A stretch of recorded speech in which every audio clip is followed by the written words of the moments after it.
마태복음 2장 1절부터 11절까지 같은 목소리로 읽겠습니다. 시작.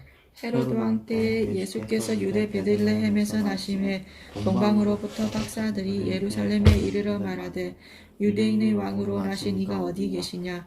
우리가 동방에서 그의 별을 보고 그에게 경배하러 왔노라 하니 헤로드 왕과 온 예루살렘이 듣고 소동한지라.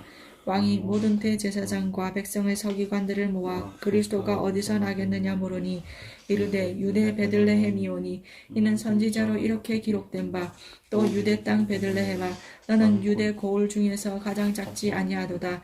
네게서 한 다스리는 자가 나와서 내 백성 이스라엘의 목자가 되리라 하였음이니이다. 이에 헤롯이 가만히 박사들을 불러 별이 나타난 때를 자세히 묻고 베들레헴으로 보내며 이르되 가서 아기에 대하여 자세히 알아보고 찾거든 내게 고하여 나도 가서 그에게 경배하게 하라. 왕의 말을 듣고 갈새 동방에서 보던 그 별이 문득 앞서 인도하여 가다가 아기 있는 곳 위에 머물러 서 있는지라. 그들이 별을 보고 매우 크게 기뻐하더라. 집에 들어가 아기와 그의 어머니 마리아가 함께 있는 것을 보고 엎드려 아기께 경배하고 법의 합을 열어 황금과 유향과 모략을 예물로 드리니라. 아멘. 마태복음 초반부 특별히 1장부터 4장 전반부까지에 이르기까지 기본적으로는 예수님께서 그리스도다 라는 것을 구약의 예언들을 인용해서, 그리고 구약 예언뿐만 아니라 3장 그리고 예수님의 태어나신 그 순간부터 해서, 그리고 여정들, 그리고 예수님께서 공생애를 시작하는 3장에서 세례요한이라든지 또는 성부 하나님과 성령 하나님의 그런 어떤 증거들, 그리고 대표해서 광야에서 시험 받으시는 그 모든 것들을 통해서 예수님께서 그리스도신데 어떤 구세주냐에 대한 설명들이 초점이 쭉 맞춰져 있습니다. 그리고 예수님께서 하신 이제 구체적인 그것들이 어떤 의미를 가지고 있고, 그것을 통해서 하나님께서 드러내시는 하나님의 뜻과 계획에 대해서, 그리고 하나님이 어떤 분이시고 어떤 일을 하고 계신지에 대해서는 이제 5장 이후로 쭉 또 펼쳐지고 있죠. 특별히 마태복음 같은 경우에는 복음서가 4권이죠. 조금 우리에게 가르쳐 주고자 하는 하나님의 그 풍성한 계시에 대해서 이렇게 저렇게 꼭 다이아몬드처럼, 다이아몬드는 저는 본 적은 있는데 봐도 전 잘 모르니까 그게 빛이 들어오는 각도에 따라 색깔이 바뀐다면서요. 맞아요? 하여튼 어디 지나가다가 하여튼 체인은 다이아몬드지만 보세요. 그처럼 복음서가 4종류의 복음서가 있는데, 물론 구약 신약 전체가 다 그렇죠. 하나님의 어떠하심에 대해서 통일성을 가지고 있지만 다양하고 다채롭게 하나님의 그 성품을 이렇게 저렇게 표현하고 있죠. 마태복음 같은 경우에는 특별히 유대인을 대상으로 해서 하나님의 약속이 예수 그리스도를 통해서 이루어졌다, 그걸 끊임없이 가르치는 거죠. 왜 그렇죠? 예수 믿는 성도들에게 주어진 거잖아요. 아무리 유대인이라 하더라도 이미 예수님을 믿고 구원받은 백성들이잖아요. 그런데 왜 끊임없이 특별히 유대인을 위한 성경으로서 말씀이 성취된 거다라는 것을 끊임없이 가르쳐야 하는가? 그리고 오늘의 성경을 믿는 우리 성도들에게도 끊임없이 가르쳐야 되는가? 왜냐하면 사람의 머리, 지혜, 경험, 이해, 몇천 년이 되었던 수만 년, 수백만 년이 되었던 그와 상관없이 사람으로서는 인류가 태어난 이후로 지금 태어나 있는 모든 사람을 다 합쳐서 그 지혜와 능력을 모은다 하더라도 하나님의 이 계시와 하나님의 이 지혜와 이루신 이 역사를 이해는 물론이고 받아들이기 이렇게 감당이 불감당인 거예요. 이해도 안 되고. 그래서 그런 표현들이 많죠. 기이하다. 무슨 말이에요? 모르겠단 말이에요. 도대체 이게 어떻게 된 거지? 인간을 이성이나 어떤 것들을 초월한다는 거죠. 그렇기 때문에 끊임없이 맞다. 내가 한 거 맞다. 하나님이 하신 거 맞다. 하나님의 약속이 성취된 거 맞다. 이게 무슨 약속 성취예요? 약속 성취됐다고요? 맞다. 맞다. 아, 맞군요. 그리고 끊임없이 확인하는 거죠. 그런 측면에서 마태복음 같은 경우에는 구약의 성경들이 특별히 많이 구체적으로 기록되어 있고 그것들이 성취된 거다라는 걸 이야기합니다. 그래서 이걸 통해서 예수님이 진짜 그리스도로 오셨고 구원자시고 또 그 그리스도가 되시고 구원자가 되신다는 것이 어떤 의미고 또 하나님의 계시와 뜻이 뭔지에 대해서도 우리가 더 풍성히 살펴봐야 되겠죠. 지난주에 계속 이어서 예수님께서 임마누엘의 증거로 그리고 하나님 우리 함께 계시다는 증거가 또 여전히 예수라는 그 뜻에 그리고 예수님이 주인이라는 그 현실 우리의 현실에 고스란히 드러나 있다고 우리가 같이 살펴봤죠. 오늘 본문 내용을 간단하게 보면은 역사적인 배경을 간단하게 한번 살펴볼게요. 헤롯 왕 때에 그러니까 헤롯 왕 때에 그러니까 헤롯이 왕으로 이스라엘을 통치하고 있을 때죠. 그때에 저 멀리 이방에서 동방에서 여러 전문가들이 찾아왔어요. 아마 점성술사나 그래 되겠죠. 근데 이방인들이에요. 그죠? 완벽한 이방인들이죠. 찾아왔는데 유대인의 왕이 어디에 태어나셨습니까? 하고 이스라엘의 수도인 예루살렘의 당인이 찾아왔겠죠. 그 당시 유대 땅을 다스릴 때는 왕이 헤롯 왕인데 헤롯 왕은 사실은 이방인이에요. 사실은 유대인의 왕이 될 수 없죠. 왜냐하면 헤롯은 에돔 사람이에요. 에돔 족속. 에돔 족속은 이방인을 넘어서 심하게가 아니고 사실은 적나라하게 표현하면 원수 국가의 원수예요. 그러니까 일본인이 한국의 대통령이 되었다 이런 거하고 똑같은 거예요.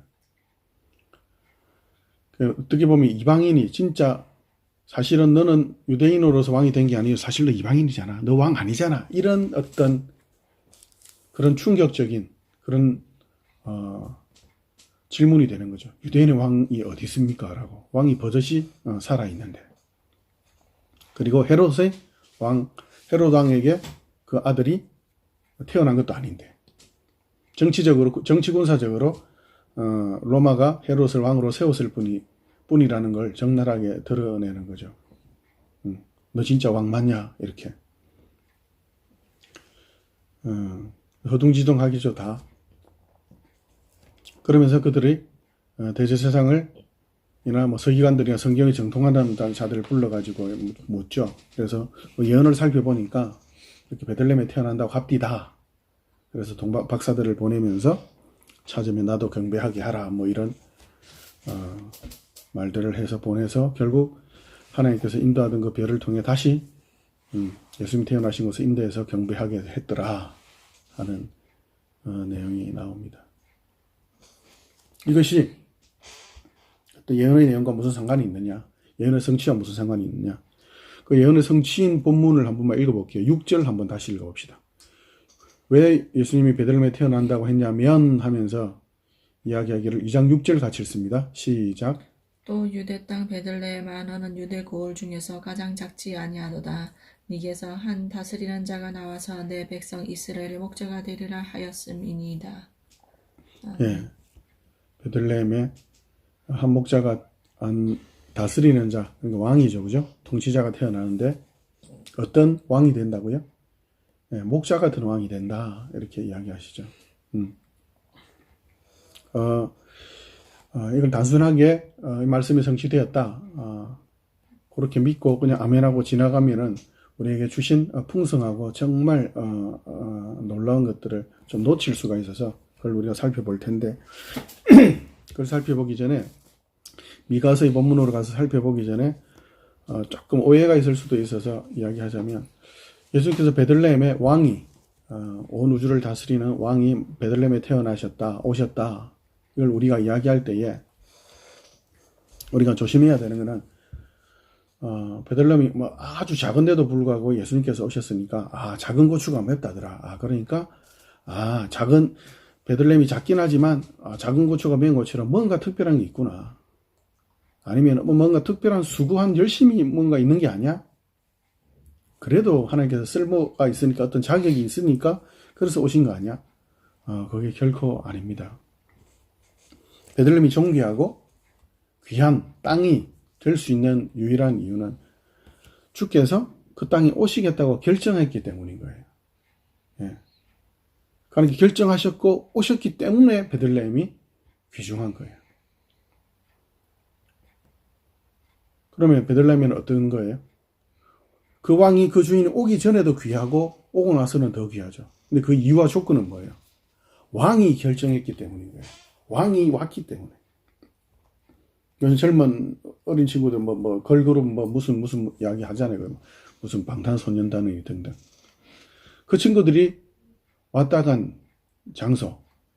그 장소들이 특별해서 아니면 어떤 세계적으로 유명한 스타들이 올랐던 특별한 자격이나 조건이 있나요? 특별한 건 없죠, 그죠? 그 사람들의 어떤 명성이나 이런 그 사람들이 맛있다는 거 얼마나 많이 먹어봤겠어요, 그죠? 근데 그 사람들이 왔다 갔기 때문에 그것이 유명해지고 이름 나죠. 마찬가지예요. 베들레헴에 대해서 우리가 오해를 하면 안 됩니다. 특별한 장소니까, 어떤 자격이 있으니까, 아니면 아무리 작아도 그래도 뭔가 쓸모가 있겠지, 이게 아니라 하나님께서 계획하셨고 오겠다고. 그리고 하나님이신 예수님께서 구세주로 그 땅에 오셨기 때문에 그 이름이 알려진 거지. 거꾸로 마찬가지로 우리도 하나님이 우리를 자녀 삼으셨기 때문에 우리가 하나님의 자녀가 된 것이고, 하나님께서 우리를 존귀하다 하니까 예수 안에 새로운 피조물이다, 너 귀하다, 너 아름답다, 너 좋다, 하나님께서 결정하시고 하나님께서 우리를 그렇게 정하셨기 때문에 그런 거지, 우리의 전문용어로 우리 꼬라지나 세상의 평가, 다른 어떤 평가하고는 아무 상관이 없다는 걸 아시고 믿음으로 우리 자신이나 교회나 하나님의 계획에 대해서 계속 바라보며 나아가야 할 겁니다.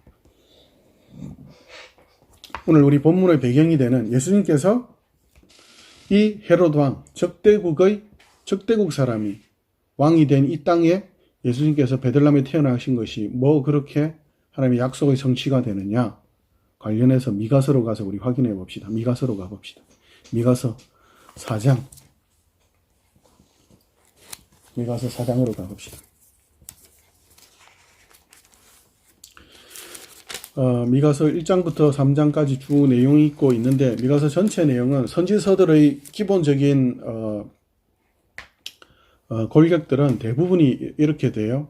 하나님의 경고에 대해서 대부분 선지자들은 하나님 말씀을 따라 잘 살고 있을 경우에는 그들을 격려하고 제사하고 그 약속에 대해서 가르치고 하는 역할들을 하는데, 그렇지 않을 경우에는 경고해서 그들을 돌아오게 하고, 그리고 하나님의 심판을 경고하고, 그래서 어쩌면 무시무시한 사람들이죠.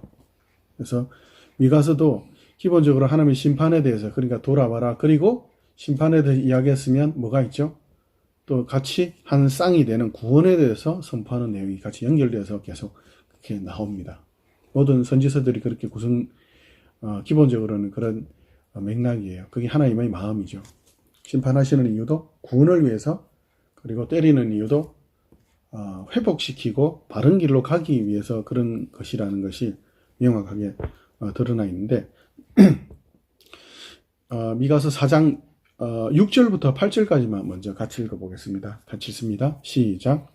여호와께서 말씀하시되 그 날에는 내가 저는 자를 모으며 쫓겨난 자를 내가 환난 받게 한 자를 모아, 쫓겨난 자와 내가 환난 받게 한 자를 모아 발을 저는 자는 남은 백성이 되게 하며 멀리 쫓겨났던 자들이 강한 나라가 되게 하고, 나 여호와가 시온산에서 이제부터 영원까지 그들을 다스리리라 하셨나니, 너 양떼의 망대요 딸 시온의 산이요 이전 권능 곧 딸 예루살렘의 나라가 니게로 돌아오리라. 아멘. 이 부분은 뭐죠? 지금 이 미가 선지자가 지금 이 이스라엘에게 선포하고 있는, 유대 땅에 선포하고 있는 이 예언은 그 앞에 우리가 읽지 않은 3장 부분이나 그리고 뒤에도 물론 있긴 있어요. 섞여 있는데, 심판을 어느 정도의 심판이냐면은 이스라엘이 완전히 패망할 정도, 그리고 조금 전에 우리가 읽은 요 내용에도 보면은 회복의 내용이 있는데 그 회복이 어디에서 회복되죠? 쫓겨났던데. 우리가 뭐 역사 시간에 바벨론 유수 이런 거 배웠잖아요. 그죠? 바벨론으로 포로되어 간 그 모든 자들을 돌아오겠다는 거죠. 그럼 뭐가 있다는 거예요? 바벨론으로 쫓겨나는 포로 시기가 있다는 거예요. 미가 선지자가 활동하던 때가 언제냐면 이사야, 호세야, 미가가 동시대에 물론 그 뭐 똑같은 시기는 아니지만 겹치는 시대에 활동하던 자들이에요. 활동하던 선지자인데 이사야의 내용과 좀 비슷한 우리가 지난주에 살펴본 이사야의 내용과 좀 비슷한 부분이 있죠. 그죠? 하나님께서 이사야를 통해서 선포하셨던 내용도 뭐냐면 너희들이 내한테 매를 맞고 물론 쫓겨나서 그렇게 심판받을 거지만 그럼 결국 너희들을 정결하게 해가지고 결국 영광스러운 시온으로 다시 회복하게 할 것이다. 그러니까 지금 형편에 속지 말고 그리고 지금 어떤 적대국이 아무리 강하다 하더라도 그것들 의지하거나 그 적대국들을 이기기 위해서 또 다른 이방 국가에 빌붙지 말아라. 오직 나 여호와 하나님만을 믿고 살아가라 라고 이야기를 했었죠. 그러면서 이사야에게는 뭘 이야기했죠? 이사야를 통해서는 이스라엘에게 하나님께서 실제로 완전 그 뭐예요? 체험학습도 아닌 완전 실물 교육인데 인생 실물 교육이에요. 이사야에게 두 아들이 태어나게 하시는데 스알야숲하고 마헬 살랄 하스바스라는 두 아들이 태어나게 해요. 근데 그 두 아들의 이름이 뭐냐면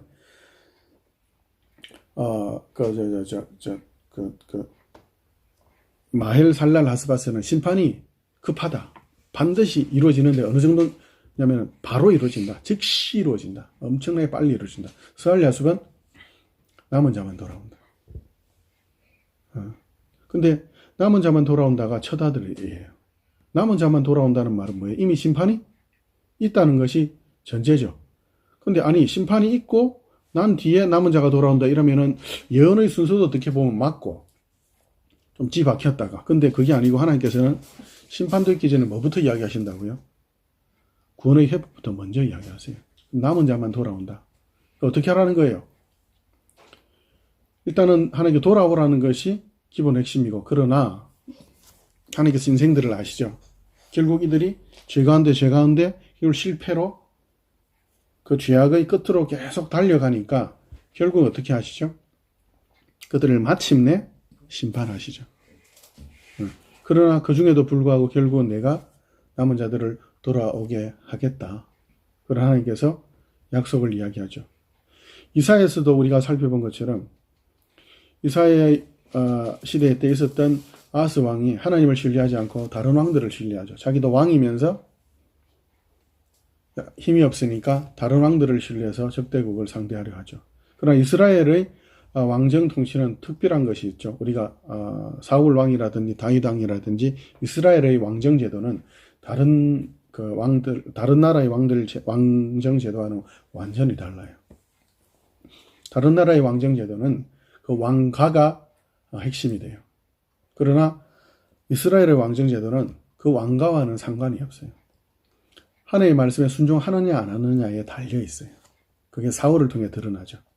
그래서 어떻게 되죠? 사울이 하나님께 불순종하자 다윗의 가문으로 왕위가 넘어가 버려요. 아무 다른 이유가 없어요. 다윗의 왕가가 힘이 있거나 뭐 명망이 있고 뭐 아무것도 없어요. 세력도 없어요. 뭐 600명의 불량배들 거의 어떤 완전 와합지졸들을 끌고 다니면서 하나님께서 훈련시키셔서 군대로 만들어가 있는 장면들이 나와요. 아무것도 아닌 자들. 중요한 건 뭐죠? 다윗의 인생 그 사무엘 상하를 볼 때에 순종하느냐 안 하느냐에 따라서 그 왕가가 그 통치가 그 통치의 평안과 안녕이 어떻게 되느냐가 결정되는 것이 끊임없이 드러나요. 마찬가지로 미가서에 있는 이사야 시대 때에 있었던 이 내용 중에서도 하나님께서 보여주시는 것이 뭐냐면 쉽게 간단하게 표현하자면 미가 선지자 이 내용들을 한마디로 이야기하면 미가예요. 미가라는 단어 뜻에 그대로 드러나 있어요. 미가 선지자의 이름은 미가 야후의 좀 줄임말 표현인데 미가야후 뜻이 뭐냐면 누가 여호와와 같은가, 누가 여호와 하나님, 누가 주 하나님과 같은 왕이 있느냐, 하나님 외에는 왕이 없다, 하나님 같은 왕은 없지 않느냐, 어디 있으면 한번 내놔봐 라는 이런 식의 이름이에요. 그래서 뭐죠? 여호와 하나님만이 참된 왕이시다. 그러므로 여호와 하나님께만 순복하고 따라라. 그리고 그에게만 은혜와 복을 구하고 그에게만 공급과 인도를 받으며 살아가라. 그때만 평화와 복이 있다라는 것을 그 이름 뜻에 그대로 있어요. 그러나 우리가 아는 것처럼 이스라엘은 어떻게 했죠? 그렇게 살지 않죠. 그렇게 살지 않고 어떻게 했죠? 끊임없이 불순종해서 결국은 쫓겨가죠. 근데 예, 물론 하나님 뭐 잘못했으니까 쫓겨가고 야단 맞고 하는 거 맞습니다, 하나님. 그런데 근데 하나님 그래도 우리를 하나님 백성으로 삼아서 인도한 하나님이지 않느냐고. 그러면 하나님께서 좀 어느 정도 것 하셔야지 어떻게 바벨론까지 쫓겨나게 포로로 만드시냐고. 이스라엘을 황무지로 만들어 버리시냐고. 어떻게 이러실 수 있느냐고 이야기하죠. 하나님 너무한 거 아닙니까? 또는 하나님 실패하신 거 아닙니까? 라고 이야기하죠. 그럼 하나님께서는 뭐라고 이야기하시냐면, 자 보세요. 9절부터 좀 읽어볼게요. 자, 미가서 4장 9절부터 13절까지 같이 읽습니다. 시작. 이제 네가 어찌하여 부르짖느냐? 너희 중에 왕이 없어졌고 내 모사가 죽었으므로 네가 해산하는 여인처럼 고통함이냐? 딸 시온이여, 해산하는 여인처럼 힘들려나 할지어다. 이제 내가 성읍에서 나가서 들을 거주하며 또 바벨론까지 이르러 거기서 구원을 얻으리니 여호와께서 거기서 너를 내 원수들의 손에서 속량하여 내시리라.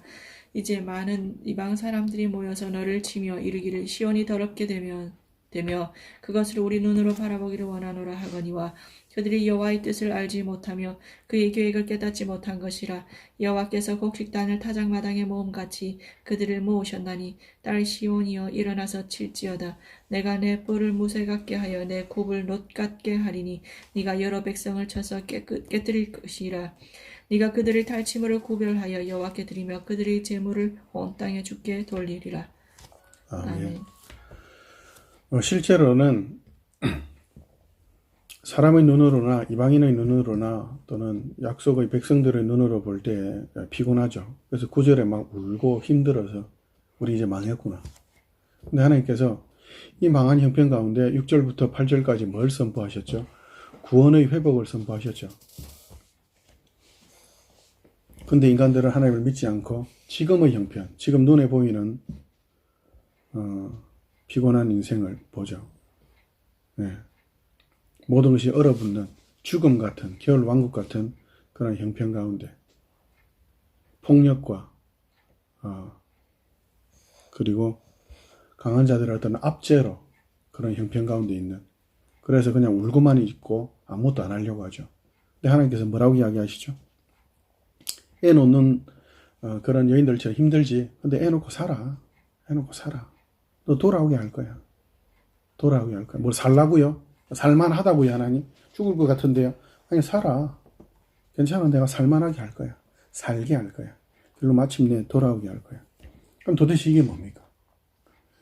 하나님 믿지 않는 자들 우리를 조롱한다고요. 하나님이 최고의 왕이라고 하는데 뭐 이스라엘 뭐 별거 아니네. 예루살렘 별거 아니네. 만군의 하나님, 창조주 하나님을 섬기는 이스라엘도 우리가 공격했는데 다 부서지네? 예루살렘 성도 부서지고 성전에 있는 그 보물들 우리가 다 가져가. 하나님 어디 있느냐고. 근데 10절 11절 이후에 뭐라고 이야기하시죠? 내 뜻이 있다. 걔들 찍고 까불지. 걔들이 막 이스라엘을 잡아먹겠다고 온통 다 지금 예루살렘에 모여가지고 막 공격하고 온 성을 포위하고 있지. 근데 사실은 실제는 뭔지 아냐? 실제는 뭔지 아냐?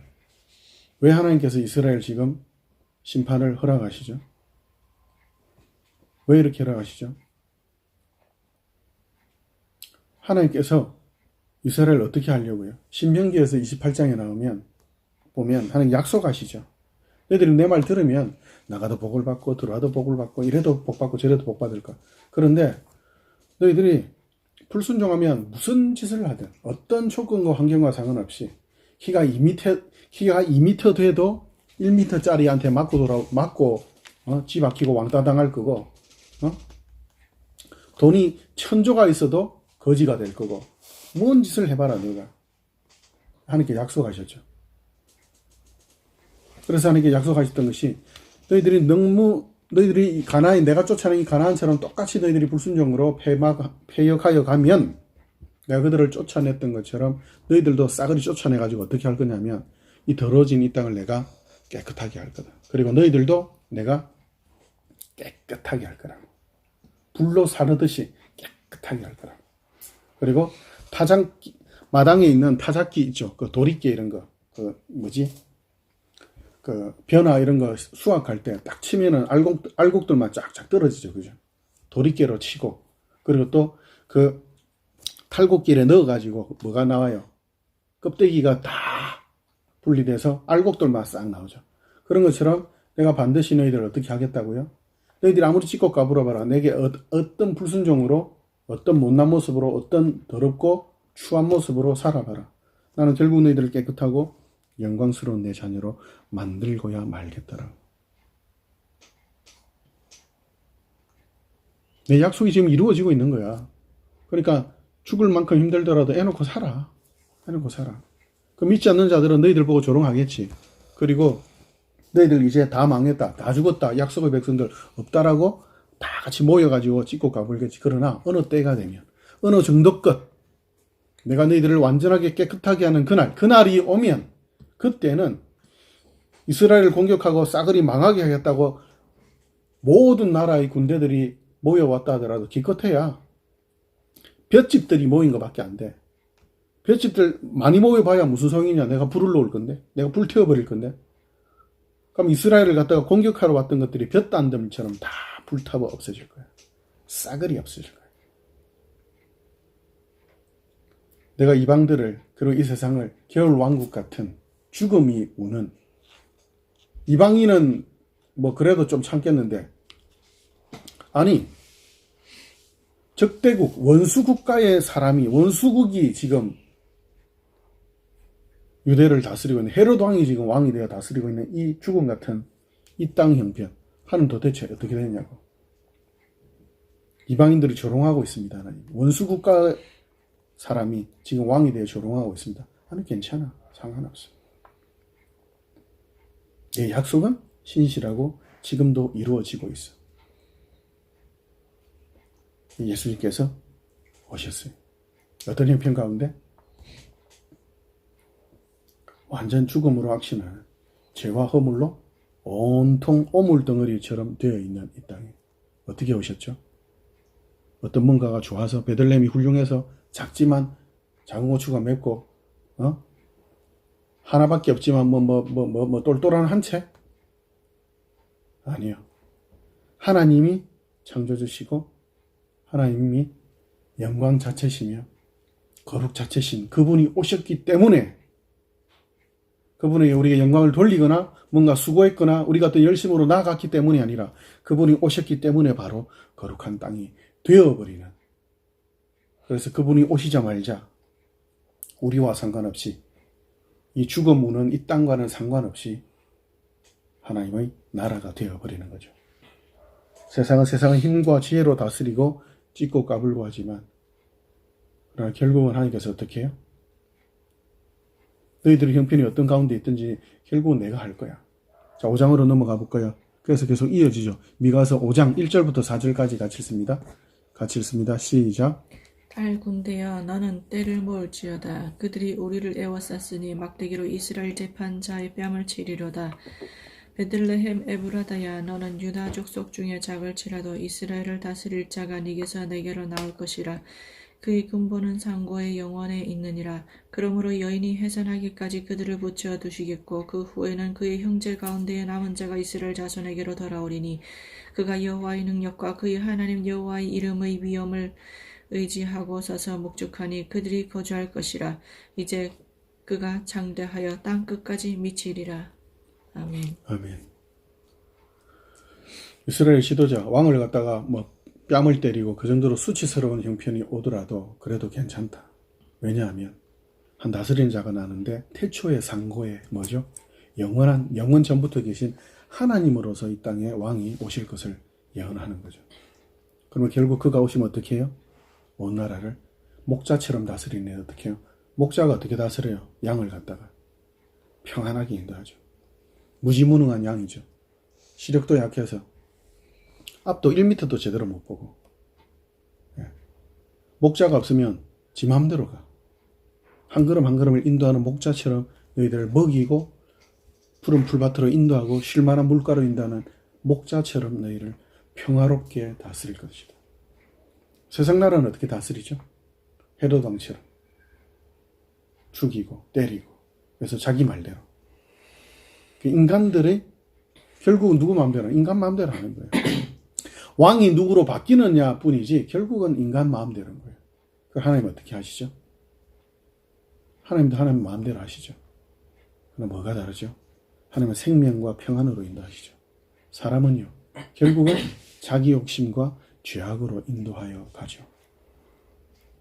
어떤 명분이나 어떤 포장지는 예쁠 수 있어요. 결국 그 포장지 뜯어내놓고 보면 그 욕심과 죄악으로 가득 차 있는 오물덩어리들이죠.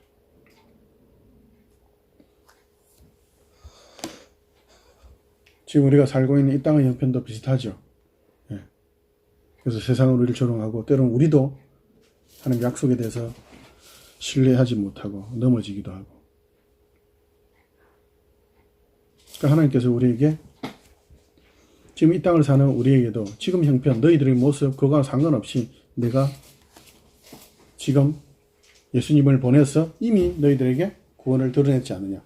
근데 우리의 형편도 어떻게 보면 예수님께 오셔서 다 이루었다고 하는데 이스라엘을 가나안으로 무혈입성하게 하시고, 무혈입성이라는 표현은 뭐 좀 그 단어 표현 그대로는 좀 말이 안 되지만, 그러나 심지 않은 포도를 주시고 짓지 않은 집을 주시는 하나님의 은혜로 승리하게 하시죠.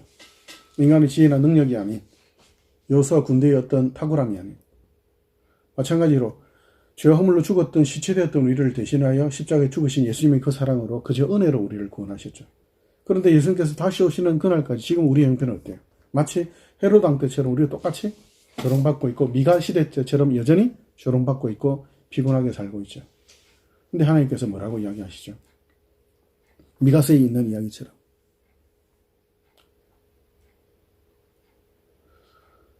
보석을 갖다가 보석되게 하고 드러나게 하려면은 그 보석을 싸고 있는 흙더미들 어떻게 돼? 흙은 깎아내고 어떻게 되죠?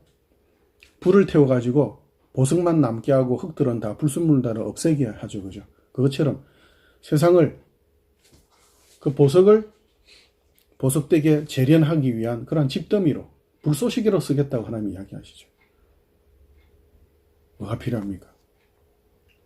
믿음이 필요하죠. 믿음으로 세상을 바라보고 믿음으로 약속을 기다려야 되겠죠. 성경에 많이 있죠. 신약에 많이 있죠. 근데 우리 한 군데만 봅시다. 맨 끝에 있는 부분. 요한계시록 20장으로 가봅시다. 요한계시록 20장. 요한계시록 20장. 1절부터 요한계시록 20장 1절부터 15절 전체까지 읽으면 좋은데, 일단은 1절부터 10절까지만 읽읍시다. 같이 읽습니다. 시작. 또 내가 보매 천사가 무저갱의 열쇠와 큰 쇠사슬을 그의 손에 가지고 하늘로부터 내려와서 용을 잡으니 곧 옛 뱀이요 마귀요 사탄이라. 잡아서 1000년 동안 결박하여 무저갱에 던져 넣어 잠그고 그 위에 임봉하여 1000년이 차도록 다시는 만국을 미혹하지 못하게 하였는데, 그 후에는 반드시 잠깐 노일이라. 또 내가 보좌들을 보니 거기에 앉은 자들이 있어 심판하는 권세를 받았더라. 또 내가 보니 예수를 증언함과 하나님의 말씀 때문에 목배임을 당한 자들의 영혼들과 또 짐승과 그의 우상에게 경배하지 아니하고 그들의 이마와 손에 그의 표를 받지 아니한 자들이 살아서 그리스도와 더불어 1000년 동안 왕노릇하니, 그 나머지 죽은 자들은 그 1000년이 차기까지 살지 못하더라. 이는 첫째 부활이라. 이 첫째 부활에 참여하는 자들은 복이 있고 거룩하도다. 둘째 사망이 그들을 다스리는 권세가 없고, 도리어 그들이 하나님과 그리스도의 제사장이 되어 1000년 동안 그리스도와 더불어 왕노릇하리라. 아멘. 1000년이 참에 사탄이 그 옥에서 놓여 나와서 땅에 땅의 사방 백성 곧 곡과 마곡을 미혹하고 모아 싸움을 붙이리니 그 수가 바다의 모래 같으리라. 그들이 지면에 널리 퍼져 성도들의 짐과 사랑하시는 성을 두르매 하늘에서 불이 내려와 그들을 태워버리고 또 그들을 미혹하는 마귀가 불과 유황못에 던져지니 거기는 그 짐승과 거짓 선지자도 있어 세세토록 밤낮 괴로움을 받으리라. 아멘. 아멘. 요한계시록은 전쟁으로 하나님 나라와 세상 나라 그리고 하나님께서 작정하신 그 계획과 뜻을 펼쳐 설명을 하시는데 간단하게 이야기하면 천년왕국은 예수님께서 오시고 재림하시기 그 사이를 표현하는 시간이에요. 천사가 내려와서 사탄을 갖다가 무주경의 지옥에 가둬버리죠. 그 뭐냐면 예수님께서 십자가에서 죽으시고 부활하셔서 복음을 완성하심으로 인해서 사탄의 권세가 어떻게 됐다는 거예요? 망했다는 거예요. 그죠? 망했다는 거예요. 그리고 가둬져 있죠. 1000년 동안 가둬져 있죠. 그죠? 근데 잠깐 동안 풀려난다 그러죠. 나중에 잠깐 풀려난다. 그 말은 다르게 이해하실 필요가 없어요. 그러면 다시 힘을 얻어서 세게 되나? 그게 아니고 마지막에 어떻게 풀려나느냐면 마치 그런 비유를 드는 게 적당할 것 같은데 사형이 연도됐어요. 땅땅땅 사형 이래가지고 감옥에 갇혔어. 얘는 사형당할 거야. 근데 감옥에서 그럼 나올 수 있어? 없죠. 근데 감옥에서 잠깐 풀려나죠. 언제 풀려나죠? 사형 집행장으로 갈 때 총으로든지 뭐 이렇게 하여튼 사형을 집행할 때 잠깐 풀어줘. 근데 손목을 풀지는 않죠. 몰라. 죄수를 갖다가 감옥에서 사형장으로 데려갈 때 그때 풀죠. 그때 막 전문용어로 지랄 발광하죠. 그때 막 와 이러면서 막 내 편 다 모여 이렇게 모든 사형수들이 그냥 다 모이는 거야. 지 편인 줄 알고 지를 도와줄 줄 알고 모여 그랬는데 알고 보니까 다 사형수야. 그래서 뭐라고 표현되어 있어요? 사탄이 마지막에 놓여가지고 발광을 하는데 곡과 마곡에 막 모으죠. 하나님의 백성을 자기들이 싸워서 이겨보겠다고. 근데 뭐라고 표현되어 있죠? 하늘에서 불이 내려서 어떻게 다 쌀라버려요. 다 불살라버려요. 그러니까 뭐 된단 말이에요? 감옥에서 잠깐 풀려난 게 뭔가 저거 짓거리를 하라고 풀려주신 게 아니고 사형장으로 가는 중인 거예요. 근데 그걸 못 참아가지고 아니 사형장에서 죽으면 조금 시간이 벌어질 거 아니에요? 사형수 입장에서는. 근데 그걸 못 참아가지고 폭동을 일으켜서 다 그 자리에서 그냥 사형 집행을 당해버린다라는 거예요. 그 중간중간에 표현들이 있죠.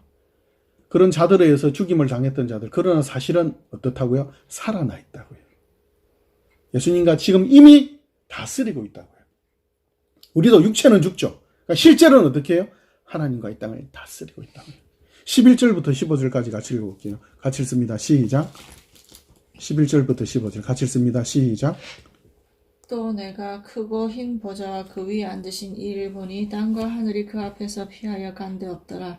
또 내가 보니 죽은 자들이 큰 자나 작은 자나 그 보좌 앞에서 서 있는데 책들이 펴 있고 또 다른 책이 펴졌으니 곧 생명책이라. 죽은 자들이 자기 행위를 따라 책들에 기록된 대로 심판을 받으니 바다가 그 가운데서 죽은 자들을 내주고 또 사망과 음부도 그 가운데서 죽은 자들을 내주매 각 사람이 자기의 행위대로 심판을 받고 사망과 음부도 불못에 던져지니 이것은 둘째 사망 곧 불못이라. 누구든지 생명책에 기록되지 못한 자는 불못에 던져지더라. 아멘. 하얀 보좌가, 큰 보좌가 펼쳐지죠. 예수님께서 앉아서 심판하시죠. 세상이 성도를 인정하든 교회를 인정하든 안 하든 그 어떤 형편에 있든지 간에 결국 뭐라는 거예요? 하나님께서 성도들을 인정하셔서 결국 생명책에 기록된 자들에게 생명을, 영원한 생명을 주시죠. 결국 하나님이 우리를 인정하고 하나님께서 판단하세요. 심판 때의 결국은 최종 결정자는 예수님이신 거예요. 지금 세상이 겨울왕국같이, 그죠? 폭력과 인간의 지혜와 능력, 돈이면 다 된다는 세상. 그렇게 살고 있죠. 돈이 왕으로서 살고 있죠. 돈이 왕으로서. 그래서 괴롭히죠. 근데 아무리 타작기같이 막 이렇게 알곡들을 괴롭혀요. 껍질을 깨고 막 자르고 과일 깎아보면 알죠? 막 겉에 막 찢잖아요. 근데 결국 그걸 통해서 뭐 어떻게 하시죠? 하나님께서 알곡으로 깨끗하고 튼튼한 속이 꽉 찬 알곡으로 하나님께서 만드는 과정인 거예요. 세상은 우리를 괴롭히고 성도를 유혹하고 힘들게 할지 몰라도 결국 하나님께서 어떻게 하시간 내가 목자가 되게 할 거라고. 내가 보냈다고. 내가 할 거라고. 유랄굴로 같은 광풍이 막 불어와요. 항해를 하는데. 근데 그 유랄굴로 항해 때문에 어떻게 돼요? 그 광풍 때문에 그 배가 더 빨리 가죠. 아닌데요. 바울 보니까 그 배가 깨져 버렸던데요. 깨져 버렸는데 어떻게 돼요? 한 명도 죽지 않고 어떻게 돼요? 그 속에서 또 하나님의 위대하심을 드러내죠. 어느 섬에 갔어요. 결국은 뭐예요? 바울의 말을 사람들이 다 듣게 하죠. 그죠? 그래서 그 모든 사람들이 다, 그 섬에 있는 사람들이 다 하나님을 믿게 되는. 배가 부서졌어. 근데 구원이 일어나네. 캄캄한 밤, 어두운 밤, 바람 불 때. 그 배가 어떻게 해요? 그 복음의 돛을 달고 더 빨리 가는 거예요. 세상은 뭐라고 하죠? 까불레 이 새끼들. 배 뒤집어졌잖아. 배 부서졌잖아. 너 이제 다 죽었어. 근데 뭐라고요? 요한계시록 20장에 있는 것처럼 하나님께서 우리를 뭐라고요? 사랑하는 내 아들아, 내 딸들아, 수고했다. 생명책에 내가 네 이름을 기록해 놓았단다. 어떤 광풍이 불어도 어떤 탈곡기 같은, 그죠? 기계로 막, 기계 가는 소리 들어보셨어요? 아주 끔찍하죠, 그죠? 그런 껍질을 하나하나 벗겨내는 그런 어떤 냉혹한 이 현실 가운데, 피곤한 인생 가운데 산다 할지라도 그래도 괜찮다. 너희들 망하지 않는다. 괜찮단다. 이 은혜를 안다면, 이 믿음을 가지고 살아간다면 다른 거 하나님께서 우리에게 요구하지 않으세요. 이 하나님의 복음을 알고 난 뒤에 믿는 자들이 뭐라고 고백하는지 아세요? 미가서로 한번 가봅시다. 마땅히 우리의 고백이기도 하고 또 하나님께서 바라시는 고백이에요. 하나님께서 이 땅, 이 잔인한 현실 가운데 사는 우리에게 바라시는 것이 뭔지. 하나님 알겠습니다. 피곤하고 짜증만 냈는데 그게 아니라 지금 제가 자라가고 있는 형편이네요. 제가 존귀한 보석같이 아름다운 하나님의 영광스러운 그 빛난 존귀한 신분으로 더 성숙하고 있는 중이네요. 알겠습니다. 그러면서 하나님의 그 지혜에 대해서, 그 하나님의 그 명령에 대해서 다시 깨닫고 고백하는 장면이에요. 미가서 6장 6절부터 8절까지 같이 읽겠습니다. 같이 읽습니다. 시작. 내가 무엇을 가지고 여호와 앞에 나아가며 높으신 하나님께 경배할까? 내가 번제물로 1년 된 송아지를 가지고 그 앞에 나아갈까? 여호와께서 천천의 순양이나 만만의 강물 같은 기름을 기뻐하실까? 내 허물을 위하여 내 맏아들을, 내 영혼의 죄로 말미암아 내 몸의 열매를 드릴까? 사람아, 주께서 선한 것이 무엇임을 네게 보이셨나니 여호와께서 네게 구하시는 것은 오직 정의를 행하며 인자를 사랑하며 겸손하게 내 하나님과 함께 행하는 것이 아니냐. 아멘. 아멘. 그 당시 이방인들은 맏아들, 제일 처음 난 아들이니까 귀하다고 생각해서, 또는 사람을 불태워서 제사하는 그런 엄청난 그런 이단적인 제사를 지냈어요. 하나님 기뻐하시는 게 뭐라고요? 그거 아니야. 창조주 하나님께서, 너희들에게 공급하시는 하나님께서 헌금이라든지 어떤 수고나 열심을 바라는 게 아니야. 하나님 원하는 거. 사람아, 주께서 선한 것을 이미 보이셨잖아. 너에게 원한 것이 뭐라고? 정의를 행하고 인자를 사랑하는 거. 정의? 그러니까 나쁜 놈들 죽이고, 그게 아니고 하나님 바라시는 정의는 뭐죠? 하나님 바라시는 righteousness. 성경에 나오는 의, 공의를 이야기할 때는 항상 righteousness가 기본이에요. righteousness는 뭐죠? 어떤 뭔가를 옳은 일을 했기 때문에 의롭다고 하는 거나, 아니면 뭔가 조건이나 자격이 되기 때문에 의롭다고 하는 것이 아니라, 하나님께서 너 내 편이야 라고. 창세기 3장 15절부터 시작해서 하나님께서 은혜를 베푸시고 사랑하시기 때문에. 왜요? 하나님? 사랑하니까. 이유가 뭔데요? 사랑하니까. 어떤 자격이 있습니까? 사랑하니까.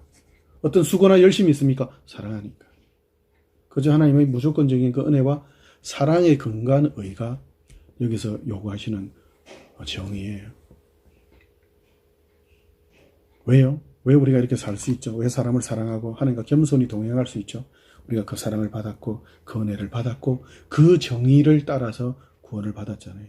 정죄하는 정의, 율법의 정의가 아닌 생명과 성령의 법, 그 정의로 우리가 살았기 때문에 예 하나님, 겸손히 동행할 수밖에 없고 우리가 용서받고 사랑받은 자로서 다른 사람들을 사랑할 수밖에 없는 거죠. 하나님께서 원하시는 것, 세상을 심판하고 세상을 정죄하는 그런 크고 놀라운 뭔가가 아니라 큰 힘을 가지고 왕이 되고 세상의 지혜와 능력을 가지고 세상을 빼앗아서 세상의 것으로 교회를 채우고 세상의 것으로 세상을 굴복시키는 것이 아니라 그 하나님 허락하신 그 방식 그대로 십자가지는 작은 십자가지는 그 방법 그대로 정의를 행하고 인자를 사랑하고 겸손히 하나님과 동행하는 삶, 그저 조용히 자기 하루를 사는 것. 왜요? 지금도 역사는, 그리고 나라는 역사도 역시 하나님의 손 안에 하나님의 보호와 인도 아래 있기 때문에 그렇죠. 믿고 그 사랑을, 그 약속을 믿고 그렇게 가지. 계속 주께서 오시겠다고 하신 그 약속 마침내 이루어지니까 우리 같이 서로 격려하면서 계속 같이 갑시다. 기도합시다. 하나님, 우리에게 소망이 있어서 우리에게 어떤 노력이나 수고나 지혜나 능력이 있어서가 아니라 오직 하나님의 그 은혜, 그 사랑, 그거 믿고 나아갑니다. 주여, 이 믿음에 믿음을 다하시고 이 소망에 소망을 다하셔서 마침내 주께서 그 보좌 앞에서 우리를 부르실 때에 착하고 충성된 종아, 예, 제가요. 그래. 하나님, 세상의 힘과 지혜로만 왕국이 되고, 그러나 그 세상의 힘과 지혜는 사람을 죽이고 얼려버리고 쫓아버리는 겨울왕국 같은 이 땅. 그러나 하나님, 이 땅에서 하나님의 따뜻한 정의로, 하나님의 따뜻한 손길로, 따뜻한 눈길로 그렇게 잘 살아가도록, 그렇게 하나님의 계시와 하나님의 뜻을 드러내며 살도록 주여 도와주옵소서. 때로는 우리도 겨울같이 차가운 바람으로, 차가운 사은행으로 다른 사람들 얼려버리고 다른 사람들 힘들게 할지라도 하나님 우리를 불쌍히 여기셔서 속히 돌이켜서 다시금 따뜻한 손길로 회복되게 하시고, 그래서 하나님의 선하심과 인자하심을 날마다 드러내며 그 순종으로 승리하며 영광을 누리며 자라가는 우리의 일상이 계속 이어지게 하여 주옵소서. 같이 불러주신 하나님을 찬양하며 주여 우리 같이 계속 자라가게 하옵소서. 살아계신 우리 주 예수님 이름으로 기도합니다. 아멘.